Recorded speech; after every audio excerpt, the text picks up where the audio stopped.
Buenas tardes, ¿cómo está? Hola, buenas tardes. Bien, bien, ¿y usted? Bien, también. Qué bueno.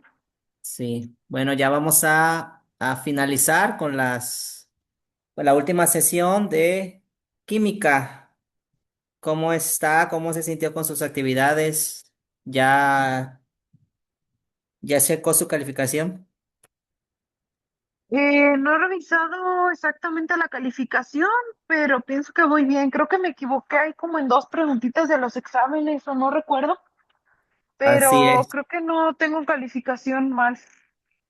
Sacó Ahorita noventa y checo. nueve punto uno. Ah, súper bien. Lo único que le falló sí Sí, fueron ahí unas preguntitas de los exámenes. sí, Todo lo demás ajá. muy bien, su maqueta le quedó muy bien. Muy bien, muchas gracias. Bueno, vamos Gracias. a ver los últimos temas así rapidito. Igual ya los vio en sus actividades, ya los estudió. Uno de ellos pues son las enzimas.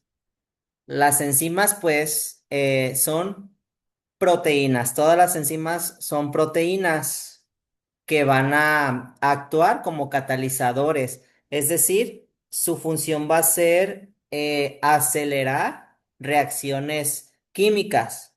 Un ejemplo de ellas son la digestión, vaya.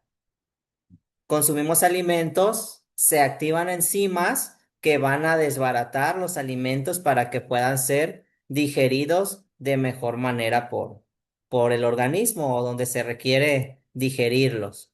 Su definición pues es esa, son proteínas que aceleran reacciones y al ser proteínas van a tener más o menos las funciones iguales que las proteínas en cuanto a su estructura. Es decir, la estructura que tenga la enzima le va a dar una función específica. Por aquí tengo una imagen. Mire, por ejemplo, esta enzima tiene una forma específica y pues va a tener, por ende, una función. Y esta otra va a tener una función diferente. Ahorita volvemos a la imagen. Pero bueno, de acuerdo a su estructura va a ser su función. Como le decía, pues son proteínas, entonces va a tener los cuatro niveles que tienen las proteínas. ¿Se acuerda que eran la estructura primaria, que era simplemente una cadena de aminoácidos? Que estaban unidos por enlaces peptídicos y pues es una línea tal cual. La secundaria, que ya es cuando se empiezan a formar una especie de hélices o láminas que van como plegando, perdón, la proteína para que se vaya haciendo como más chica. La estructura terciaria, que ya une más cadenas entre sí y la hace todavía con una forma tridimensional para que vaya haciéndose más pequeña. Y la estructura cuaternaria, que une varias cadenas terciarias entre sí para alcanzar pues una forma más compleja y especializada. Y de aquí vienen dadas sus funciones de cada uno de estos tipos, pues las enzimas son exactamente lo mismo. ¿Por qué? Pues porque son proteínas. Van a tener las proteínas diferentes funciones y por ende se van a clasificar de diferente manera.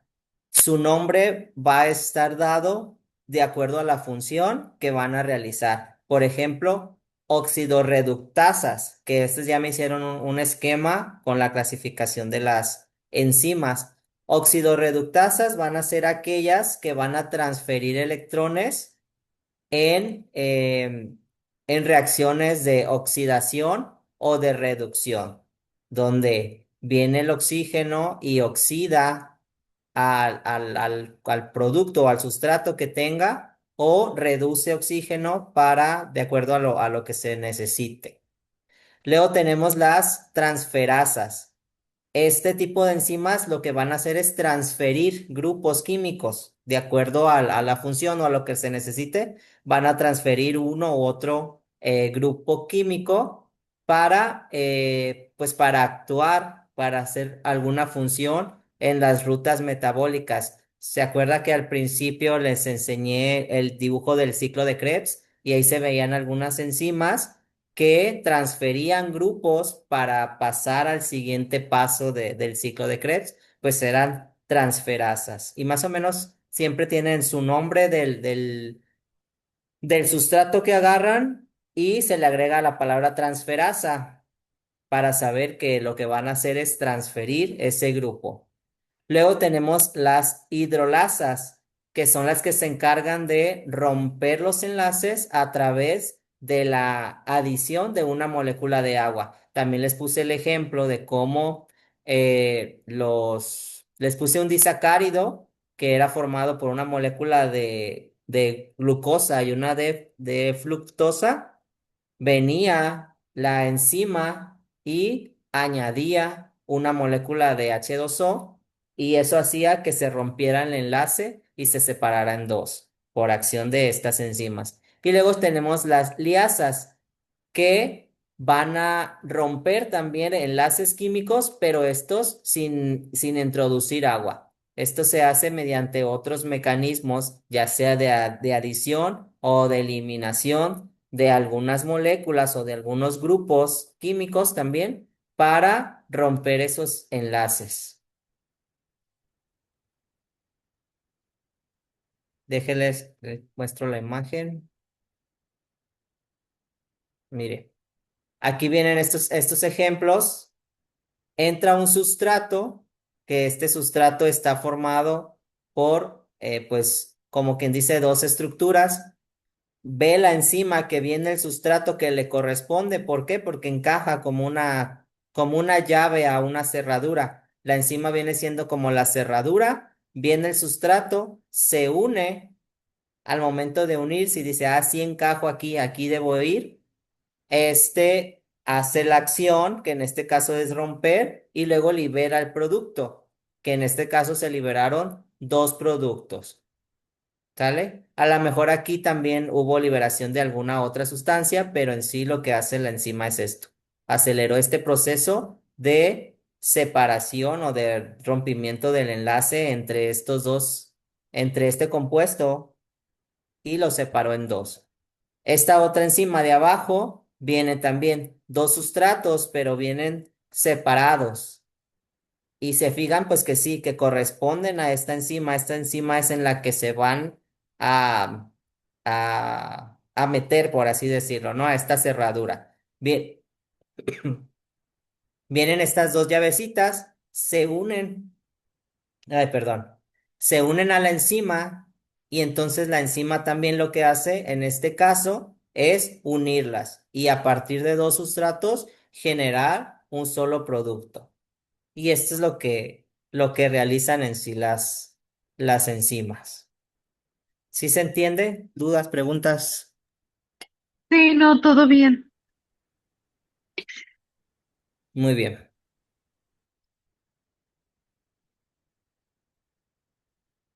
Entonces, aquí ya tienen algunas propiedades las enzimas. Por ejemplo, una es la catálisis molecular. ¿Qué quiere decir? Que las enzimas van a ser capaces de aumentar la velocidad de las reacciones químicas. Aquí nos dice que 10 por 6, 10 elevado a la 6 veces más rápido que si la reacción no hubiera sido catalizada. ¿Sale? También tienen precisión molecular. Es decir, que cada enzima va a encontrar o va a tener la capacidad de encontrar o de seleccionar a sus sustratos de acuerdo al mecanismo que tienen. A eso que yo les hablaba de la cerradura y la llave, ¿no? Cada enzima dice, soy capaz de catalizar tal o tal sustrato en específico y vas a ver exactamente, pues, dónde entra o dónde se va como a unir ese sustrato. Y tiene modulación dinámica, que este va a ser, dice, el control fino de su actividad catalítica mediante complejos mecanismos que van a responder a diferentes variables, como el pH, la temperatura, cofactores y la concentración del sustrato. Quiere decir que la enzima se va a activar o se va a desactivar de acuerdo a las diferentes condiciones en las que se presente, ya sea un pH en específico, a una temperatura específica, que haya cofactores específicos o concentración de sustrato. Por ejemplo, cuando vamos a hablar de la insulina en la sangre, se acumula mucha insulina en la sangre, es decir, hay concentración de sustrato y va a venir la hormona insulina, que va a actuar también como una cerradura donde va, o más bien como una llave para abrirle espacio en la célula a la glucosa para que entre. Ya hay mucha glucosa concentrada en la sangre, entonces se activa la insulina y deja pasar a la glucosa a la sangre. Ese sería un ejemplo de cómo se activan de acuerdo. También va a haber algunas que si hay elevada concentración de adrenalina, también esas se van a activar. O al contrario, en algunas donde hay mucha adrenalina se van a desactivar. De acuerdo a la función que se vaya a realizar, se activan o se desactivan de acuerdo a estas condiciones. ¿Y cómo funciona? Más o menos esto, el mecanismo es lo que les expliqué en la imagen. Va a venir el sustrato, se va a aproximar a la enzima, se va a acoplar en el sitio activo. El sitio activo es como esa pieza de rompecabezas en donde la enzima va a encajar exactamente como una llave. Luego es la enzima va a transformar de manera estratégica. ¿Qué quiere decir de forma estratégica?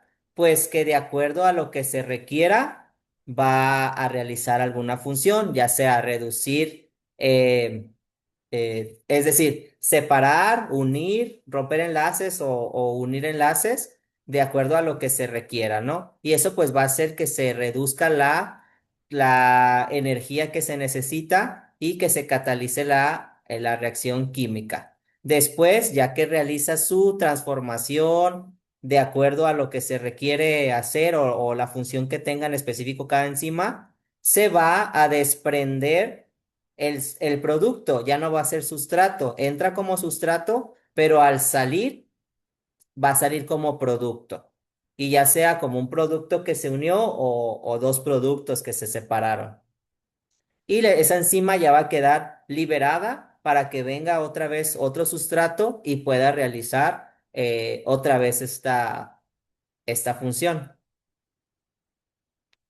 Y bueno, ¿por qué son importantes las enzimas en la vida? Primero, en la digestión. ¿Por qué? Pues van a hidrolizar tanto las proteínas, los carbohidratos y los lípidos. Va a haber enzimas que se llaman amilasas, esas se van a encargar de hidrolizar los carbohidratos. Las lipasas van a hidrolizar los lípidos y las peptinas van a hidrolizar a las proteínas. Es decir, ¿qué quiere decir hidrolizar? Que va a separar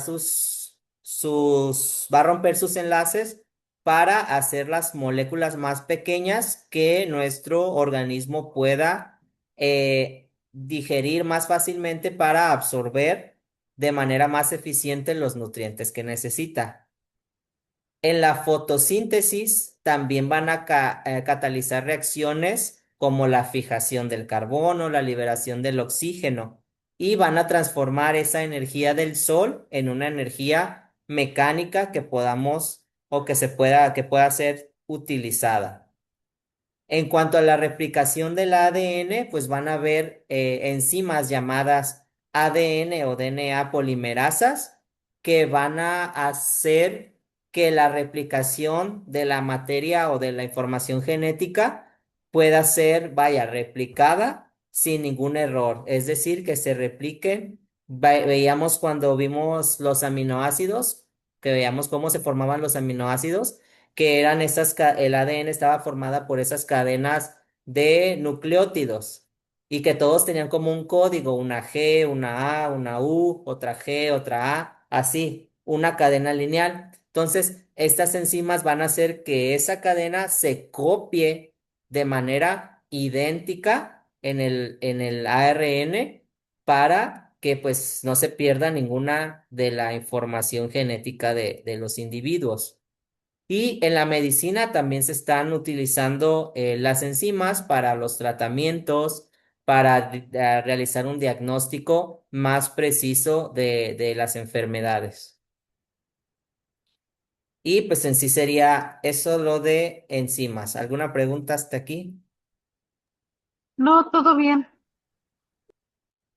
Y el último tema, pues también ya vimos un poquito, de hecho el día martes que vimos aditivos, vimos un poquito de colorantes o pigmentos. En este caso vamos a ver los pigmentos o colorantes naturales, que no es otra cosa que sustancias que son extraídas de ya sean frutas, de verduras, de algunos minerales o de algunas especies que van a aportar color a los productos que se necesiten o a los alimentos o a lo que se vaya a producir. Ahorita vamos a ver algunas aplicaciones que tienen los colorantes.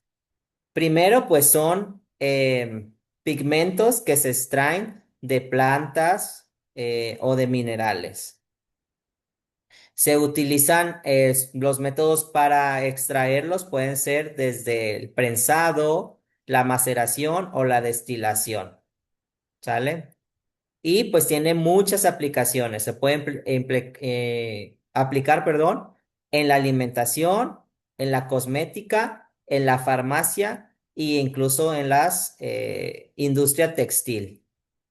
Algunos ejemplos de estos colorantes son la cúrcuma, que va a aportar ese color dorado, la remolacha o betabel, que va a tener pues su característico color como carmesí, el índigo, que es que es una plantita pues azul o ese color índigo, la cochinilla, que es un insecto de color escarlata, que también se utiliza para producir colorantes.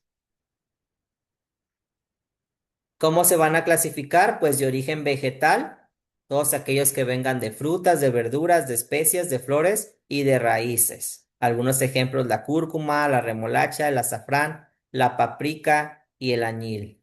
También va a haber de origen mineral, es decir, que se van a derivar de los óxidos de hierro, óxidos de titanio o del carbonato de calcio.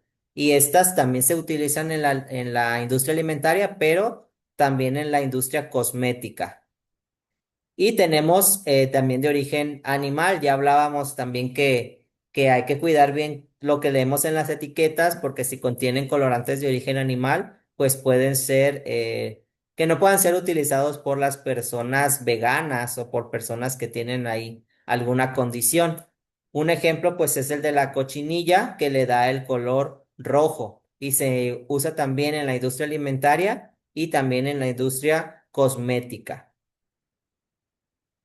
¿Qué propiedades tienen los colorantes naturales? Pues dan una amplia gama de colores, desde tonos pastel hasta tonos muy intensos. Pueden haber ahí combinaciones que formen diferentes colores o que den matices de acuerdo al color que se está buscando. Son estables porque de acuerdo a su origen o a su método de extracción van a dar esa estabilidad. Algunos van a cambiar sus tonalidades o o su calidad de acuerdo a la luz, al calor o a la humedad. Y algunos pues van a resistir un poco más. Al principio del cuatrimestre hablábamos de algunas propiedades y cómo el color al darle la luz, pues muchas veces se perdía, ¿no? Yo les ponía de ejemplo unas galletas decoradas que yo hago y que en Navidad y que pongo en mi árbol y pues ya que termina la temporada navideña, pues muchas de ellas ya se ven más opacas, ¿no? Perdieron sus colores brillantes. Luego la solubilidad. Algunos se van a poder disolver en agua y algunos en aceite. También aquí, por ejemplo, para esas mismas galletas, eh, las que hago con Royal Icing, que agrego agua y el azúcar glass o el Royal Icing ya preparado, el glaseado real, pues se utilizan colorantes en gel que son a base de agua. Y para decorar, por ejemplo, donitas o mini donitas, que se utiliza chocolate que es pues grasa. Existen unos colorantes también que son específicamente para teñir el chocolate y que esos deben ser liposolubles. Así se llaman, de hecho, colorantes liposolubles para poder teñir el chocolate, porque si le echas del colorante a base de agua, no te queda bien. El chocolate pues no se pinta o te quedan como puntitos, te quedan muchos pigmentos ahí dispersos. Y la toxicidad, pues los colorantes naturales generalmente no van a ser tóxicos, va a depender mucho también de la cantidad que se utilice, pero puede ser que puedan ocurrir algún efecto secundario en determinadas personas. Entonces habrá que cuidar si alguna persona, no sé, pueda ser alérgica a algún producto que se haya utilizado como colorante natural, pues hay que considerarlo. Pero pues generalmente no va a ser tóxico. Por ende, pues va a tener algunos beneficios. Por ejemplo, van a ser seguros para el consumo de las personas más que los colorantes de origen artificial, que ya veamos, que hablamos también que había algunos colorantes artificiales, pues que estaban prohibidos, ¿no? Por su origen. Y aparte, casi todos los pigmentos naturales tienen propiedades antioxidantes. Ya hablábamos de los licopenos o los betacarotenoides, que pues también servían como antioxidantes y pues tenían beneficios para la salud. La producción de estos colorantes pues va a ser más respetuosa con el medio ambiente, por eso van a ser más sostenibles. Es decir, pues no se van a ocupar tantos recursos para producirlos. Y al ser estos productos pues son sostenibles, pues van a ser más éticos. ¿Por qué? Pues se van a obtener de fuentes naturales, se van a utilizar procesos que no dañen tanto al ambiente y pues va a fomentar prácticas más éticas en la industria. Ahora, ¿dónde se pueden aplicar? En la industria alimentaria pues, se pueden utilizar para darle color a las bebidas, a los yogures, dulces, salsas, panes y postres. En la industria cosmética, pues para elaborar labiales, sombras, coloretes, el tinte para el cabello, las cremas para la piel. En la industria textil se utilizan para pintar, para teñir el algodón, la lana, la seda. Y en la farmacéutica se utilizan para dar color también a algunos medicamentos, vitaminas y suplementos dietéticos. ¿Por qué se les agrega color? Pues para diferenciarlos, ¿no? Para que los medicamentos sean fáciles de identificar o no se puedan, no se confundan, ¿no? Porque si fueran todos comprimidos blancos, pues ya no sabrías ni cuál es cuál, si puede haber confusiones, vaya. Y aquí algunos desafíos o oportunidades que tienen los colorantes. Pues que los colorantes naturales pueden ser más costosos que los artificiales, ¿no? Pues si vienen de la naturaleza, pues va a ser más difícil o vamos a necesitar más de ese producto para elaborar ese colorante, por ende, pues su costo va a ser más elevado. La estabilidad, algunos van a ser menos estables que que los artificiales, es decir, se va a perder a lo mejor el color más rápido y pues no te va a rendir mucho el producto. La disponibilidad, pues puede estar limitada por lo mismo de que se pueden acabar los recursos para extraerlos. Y pues hay una necesidad de que se sigan investigando y se desarrollen nuevos colorantes o formas de darle más estabilidad y rendimiento a los colorantes que ya existen, pues para que duren más y también para pues reducir el costo de fabricarlos. Y pues en sí esto sería ahora sí todo eh, de la materia. No sé si quiera comentar algo, ya alguna reflexión final acerca de todo lo que vimos en el cuatrimestre, algo que le haya servido, algo que le haya funcionado. De química, No, pues muchas cosas para entender más el proceso del cuerpo humano, pues cómo funcionan las enzimas, la digestión, las proteínas. Sí, me ha así es. funcionado mucho. Sí, aparte de comprender el funcionamiento, qué alimentos o cómo procesar los alimentos para que pues no dañen al organismo, ¿no? O que se cumplan las funciones tal y como deben de realizarse. Sí, Pues sí, pues si no hubiera algo más, esto sería todo. Igual ya le puse su calificación. Este, ahí está también, ahí le puse algunos comentarios en las actividades. En general, pues todos cumplieron con sus actividades, todos sacaron buenas calificaciones. Ahí algunos detallitos se los puse en los comentarios para que los chequen. Y pues esto sería todo. muy bien. Perfecto, muchas gracias. Sale, nos estamos viendo. Va Que que va. estés muy bien. Gracias. Igualmente. Adiós. Hasta luego.